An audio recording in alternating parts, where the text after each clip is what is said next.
Hello guys, I'm gonna showcase you how you can cut your churn by 2x just by using the data you already have. In this video, I'm gonna showcase you what metrics and features that you need to utilize to achieve this result. I'm gonna showcase you live examples and the steps that we took, the key things and key steps that you need to be careful of, and challenges that you might face and need to overcome and how to overcome them, so you're able to decrease your churn in half and increase your retention. In the picture below, you're able to see the graph that showcases the churn rate, monthly churn rate for a tech company decreasing month by month. And this is just one live example that we were able to achieve. And I'm going to also provide you with even more examples so you're able to see how to do this for your organizations. Now, of course, in the picture, you're able to see that it's here. There is no data, of course, because in this part, we worked on the other type of analytics like marketing, sales, and product, which are also crucial for decreasing the churn rate, even though it doesn't seem like that. Now, before I go into it, why should you listen to me? Where our team and me, myself, generated way over 10 million in pure profits and cash collected and revenue for the organizations just by utilizing and turning their data into from the raw data into the actionable insights. We created multiple custom analytical solutions from predictive dashboards, custom analytical infrastructures, data architectures, implemented various predictive models, and so on and on. But we focus on all of these solutions above to drive change and drive business growth with data. We work with multiple firms, from agencies, software companies, SaaS firms, logistical companies, PE firms, etc. right now, and many other industries.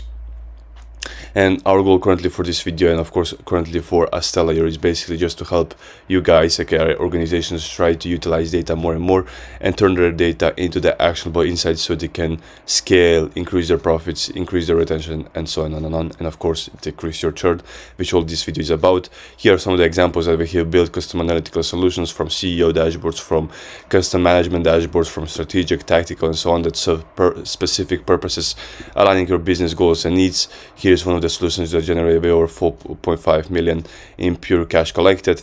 Here is one of the testimonials that we got, completely unique tag to us, and so on. You can pause this video and scroll it in peace, and just check it out, our social proof, if you care about it, of course.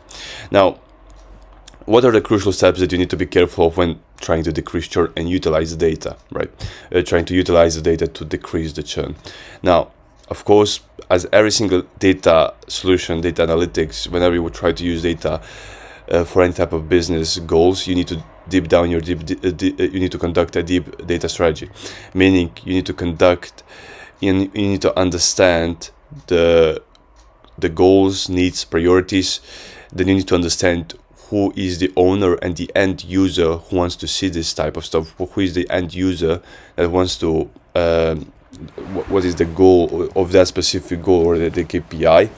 Of course, you need to communicate with, either if you're a CEO or CTO, you need to communicate this with yourself and the other stakeholders and even the middle management roles, to be able to achieve that, because with data it has to be custom to your goals and needs to be able to work, right? Of course, you need to understand the user. Let's say in this our case, I'm going to provide you an example what was here. Decrease churn, in our example, we talked with our CTO and we talked with the customer success leader, which he was responsible for that specific KPI, right? And we discovered the goals, needs, and priorities. Of course, before that, we also conducted the strategy with the other leaders and, of course, the CEO of the company. So we are able to get goals, needs, and priorities of whole company.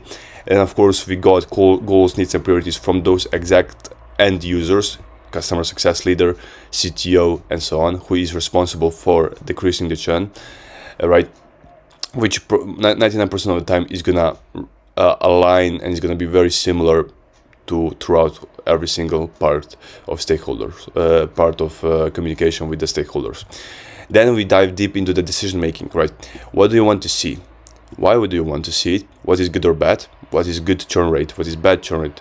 How is that determined? Is it by industry average, or is it by our lowest month with churn? What actions did you take from that? Well, now, why did we ask that? Because let's say you are an executive and sometimes people come to us and say, I like to track this. And we're like, okay, what is it? It's views. very vanity surface level KPI which really don't want to track because it doesn't really provide with any goals. We ask, why do you want to see it? They say any type of reasons. I don't know, we just want to see how many eyeballs do we get to our website, for example. And what is good or bad, we ask, or let's say industry average is 50K per month. And what actions you're gonna take from that? And if they say stay silent, we simply remove that and tell them, look, this is not going to provide you any insights and it doesn't going to provide you any business value, which normally they agree because they will realize that even if they see that specific KPI and if they see if it's good or if it's bad, they will understand they cannot take any action because it's meaningless. It's just good to have. And that's how how our solutions, dashboards and analytical solutions generate revenue, okay, aligning the business needs. You need to understand the business processes. You need to understand where the churn metrics are, and not just churn metrics, but also where are the KPIs and the metrics and the data that impact and are necessary to decrease the churn. What I mean by that, let's say your goal is to decrease churn. You will want to see what happened, why happened, and what should we do next. You're really going to be looking at just churn rate to determine these questions, right? Okay, answers to those questions. You need to have also product, marketing, finance, sales, etc. to determine why your churn rate is bad, right? After you have this and deep data strategy in your goals, needs, priorities, your end users' goals, needs, and priorities, and their decision-making process, you mapped out the business process where all of this data is located. You need to also conduct executive alignment, meaning you need to all agree on the correct metrics, on definitions of those metrics, right? If multiple users have different, let's say different departments have different definitions, you need to align on those or create separated metrics, meaning, okay, this is how marketing departments looks at this and it's a different name than the other that's in the finance department. But at the end of the day, everybody should align. If somebody says churn rate, every single executive should come up with this exact business definition, right? You can use this template to utilize this in your business, so everything is standardized, organized, and increases your data management in just it's going to be more and more seamless, and you won't need to be scared to rely on your data, on your gut feeling, right? So just use this tracker, okay, template, metric name, technical definition, business definition, format, and of course source, and of course you can also here add end user, right? Which is very good to have to see who is responsible for this, right? If you want, let's say Jack. Let's say Jack from CS. He's a customer success leader, let's say. Now, data audit.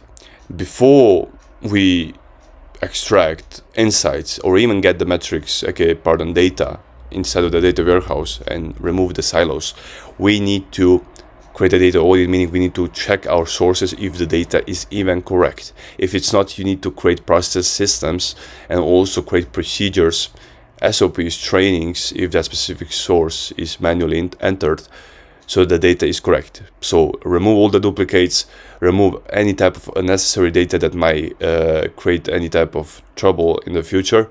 So if the data, because the data, if the data inside of the data source is not clean, it's not going to be clean in your custom analytical solutions. Your insight is going to be irrelevant, and you're simply not going to become a data-driven organization to be able to decrease your churn, right? So basically, to create a data audit, try to remove any type of unformatted data, any type of irrelevant data duplicates in your sources that you map out from the data strategy.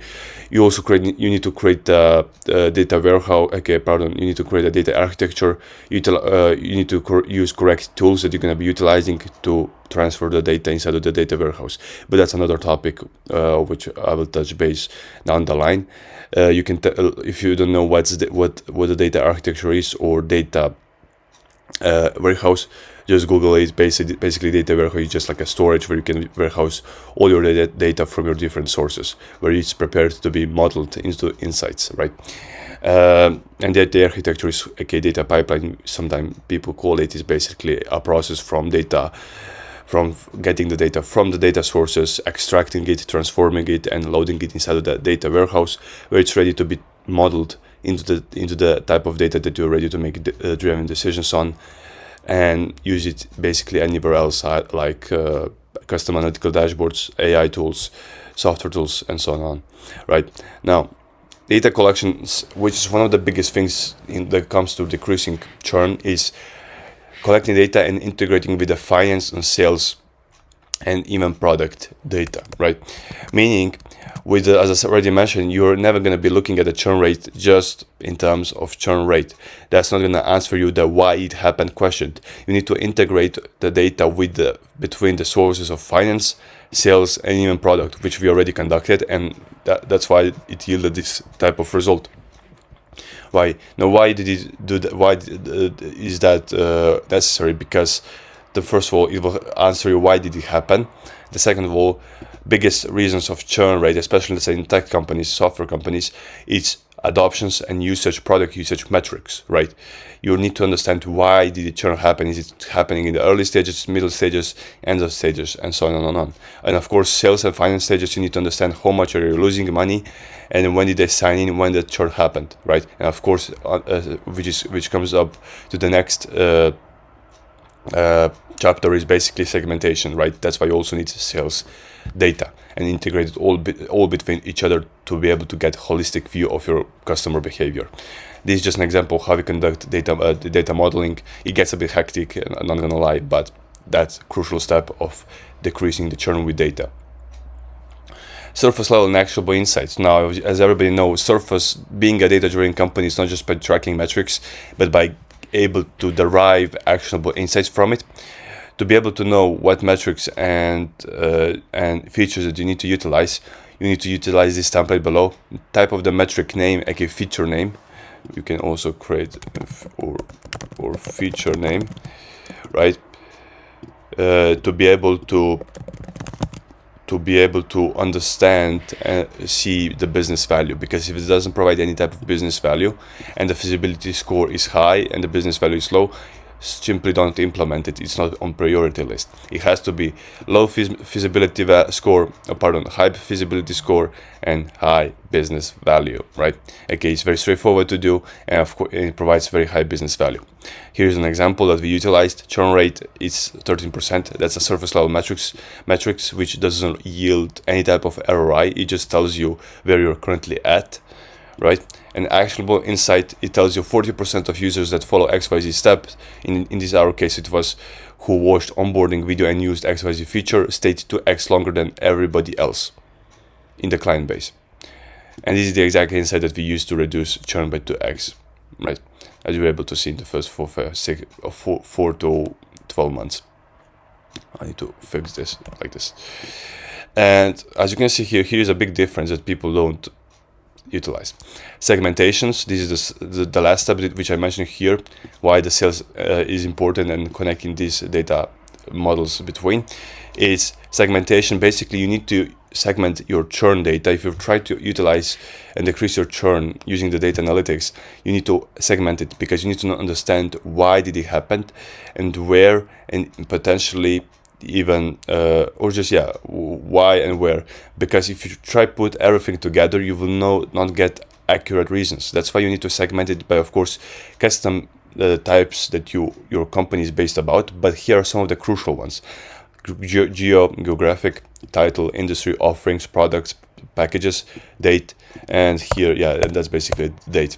So try to segment it at least by these 5. That's very crucial, because if not, you're not going to get accurate visibility in your churn data. Now, you can screenshot this. You can pause this video and screenshot this. This is mainly utilized for software companies and tech companies, but you're able to see what churn metrics and features we utilize to decrease this churn. Here are metrics between sales, product, usage, and of course finance, which we utilized to able to get a cohesive view of our churn data to decrease it. As you're able to see here, some of the big ones like time to value, measures if user connects and integrates, places first order, did they watch onboarding video, right? Onboarding completion rate, daily monthly active users, drop off, where did they drop off, what features did they use the most, what are the steps that they took when they onboarded product and so on, right? User feedbacks. Here are some of the features that we implement. Also cohort analysis. Basically, here it tells you how this is utilized. It tells you when the churn happened, right? It happened at the start, mid, or the end. You're able to see here that you're able to see here the initial MRR, and you're able to see, okay, the people who signed this month stayed the first month, and of course, and so on. This one is a little bit wrong representations of cohort analysis. So here's the better representations of cohort analysis. Basically, how you can look at this is you have here subscriptions and you here have months. You're able to see, okay, we signed 26 new customers in the November. 100% of them stayed in the first month. As you can, pardon, 100% of them came. Then, of course, the first month, 80% stayed. That means that 15% of them were gone, right? And that's quite not a good thing. It has to happen something. Same here. You're able to see 24 signed. First month, 88% left, meaning your 12%. 12% people, okay, new subscribers, new customers have left already in the first month, and in the second month, 9% of people left, or 10, pardon, even more than 10% from the initial start. And that's a big reason why you're able to pinpoint why and where the churn happens. Is it at the start, mid, or end? If it's at the start, you're able to fix your customer journey, your customer experiences, your implementation, and there you might be having a bad onboarding process. If it's mid, it might be some new feature, new trend that's happening. If it's like a random, that it might spike up some, like randomly, it might be some bug that they're receiving. If it's at the end, it might be just they got the value, they don't even need any more, or they have a new problem that your software doesn't solve yet. It's lacking some specific feature for their new needs, and so on. All right, and you're able to see it. Why did it happen, right? And when did it happen? Now let's go back here to see how to churn. So this one, quantitative and qualitative. Just if you're thinking that churn rate is only KPIs, metrics, and numbers, you're completely wrong. You need to utilize quantitative data, aka text, because you need to utilize feedback. And I'm not just talking here about NPS. There are very different ways that you can utilize to collect feedback, but if you rely on that, of course, you can utilize that as well. But here's an example that we used to be able to determine the days since last purchase, impact on churn, how many of them, what was the basically most influential reasons of the churn. Here's a bigger example, able to see the exact company name, engagement type, churn reason, churn summary, and of course the overall statistics for it. Churn segmentation, I already mentioned that you need to segment your data to be able to get a clear view on the churn. Then you need to have, you can also have alarms. Basically, you're able to get notification in your Slack and email from your average churn rate, okay, retention period. Let's say your retention period is 6 months from starting on average. You're able to get notified for that specific account, so the customer success team support can go and nurture that account before, just to make sure to elongate their retention before they either churn or come back with some type of reason to stop the subscription or stop using your product. Predictive churn model, this is more advanced, of course. I will say you're able to see and get notified or see at the risk accounts who might be at the risk based on certain models. You're able to determine your churn rate in the future, okay, predictive from the current KPI that you have, and this is going to help you determine any challenges, pitfalls in the future, and how you need to determine and change strategies right now, so you're able to decrease the churn rate even more. Of course, the yellow ones are more advanced, which are not priority if you're starting now. The green ones should be your priority, 100%. Now, analytical solutions, of course, start small. Don't try to clutter everything. When we first started, we already had sales, marketing, and product data already made for the middle management, users, end users, and executives. We also had already built a CEO dashboard. And we just started utilize analytic churn more seriously for the customer success leader, right? And of course, you need to, when you're creating a solution, that's the end. As you can see here, everything by now, it was strategy. And the end, you're able to determine how to build an analytical solution. You need to determine, of course, the end goals and align it with that end goals with the data. And of course, if you're building a custom analytical dashboard, it has to be built to that specific end user and specific goals of the company overall, right? And because if you're building like off-the-shelf solution, basically all in one, not gonna provide any ROI 100%, right? And of course, you need to keep everything in sprint iterative approach, tight feedback loop, and improve on the go. If not, it's simply not gonna work, right? And you're able to check every single thing about the churn to decrease it, and you're able to see everything about your top priority metrics, so you're able to so you're able to decrease the churn as much as possible, right? And of course, so basically, just to quickly summarize everything, start with a deep strategy, executive alignment, create a data audit. Basically, clear data sources have to be make sure that quality of the data is correct and the accuracy of the data in the data sources is accurate 100%. The biggest thing that we took was combining the data models between the finance, sales, and product. Make sure you track actionable insights by utilizing this template. Segmentation is the big part. If you're not doing this, you're not going to get accurate data and accurate view of your churn rate, churn reasons. Matching some features that you can screenshot right now and use ASAP. Of course, you don't track everything, because that means that you're basically tracking nothing. Track only things that are aligning your customer goals, needs, and priorities. Features that you can implement, and of course analytical solutions of what you need to be careful of. So basically, this is the goal. If you want our team to turn your data into the revenue and decrease your churn and build custom analytical dashboards, solutions throughout whole your company, from the CEO, middle management, so you're able to become a data-driven company, you can book a call with our exploration team, and see you soon.